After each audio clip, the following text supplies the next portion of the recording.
And what a fascinating inside look you got into the psyche of these Navy SEALs who will star in this new movie. I believe it's called Act of Valor. How did they convince them to act? I mean, it seems against their culture, Julian. Yeah, absolutely. The Navy SEALs are a pretty secretive group of military folks. They don't open up to reporters very often. They don't cooperate with Hollywood films very often. But this group of this directors, this production company came in, started filming their training sequences and conducting interviews with the SEALs, and sort of built up a layer of trust. And the SEALs came to think that they were, yes, they were making an action movie, but they were also trying to tell the stories of the military. Now, that doesn't mean you can actually train Navy SEALs in that amount of time to act. Are they really acting in this film so much, Julian, or are they just sort of playing themselves? They're very much playing themselves. Rourke Denver, Lieutenant Commander Rourke Denver, who I spoke to, said that the directors were very clear. Just be yourself, be your own character. Now, they gave him some coaching on some of the more emotional scenes. I haven't seen the film. Some people I talked to who did see them say the action scenes are really believable, but some of those more intimate, emotional scenes, the fact that these guys are untrained actors really does come through.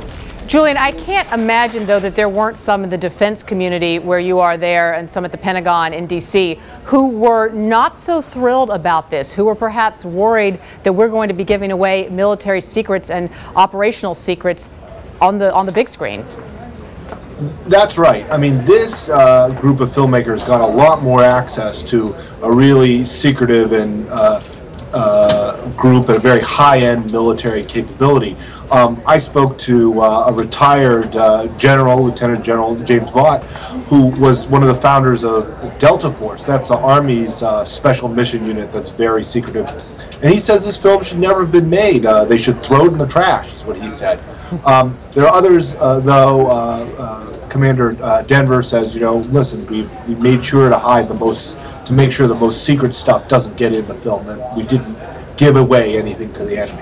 And how did they make sure the secret stuff didn't get in the film? I assume, you know, as you were saying, they have a lot of advanced screenings. Were they able to sort of have any veto over anything that perhaps they thought would be giving America's enemies any information they shouldn't have?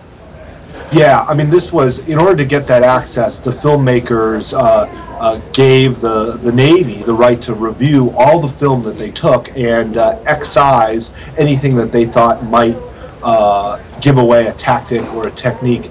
In addition, when they were actually filming some of the training, some of the procedures were altered slightly by the SEALs, so that in the training it wasn't their standard operating procedures that they used, but a sort of modified version for the film, so that they wouldn't give anything away. So because of those two things, the Navy will say to the skeptics, don't worry, the secrets are safe.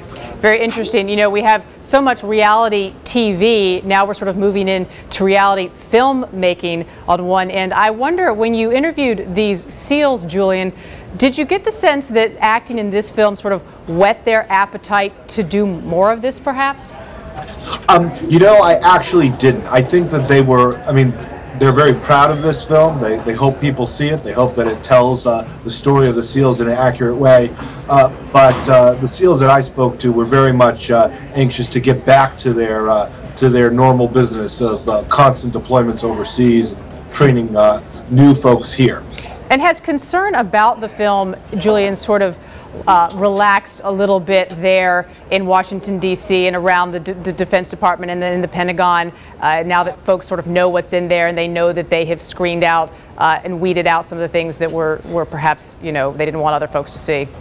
Well, there are very much two camps here, I think. There are those who think this is a great idea. It's a way to tell the military story to a wide swath of the public, a part of the public that maybe doesn't read the newspaper every day. Yep. But there are others who say, you know, any time you put anything like this on film, you're gonna give something away. Very mixed bag. All right, Julian Barnes, thanks so much for being with us.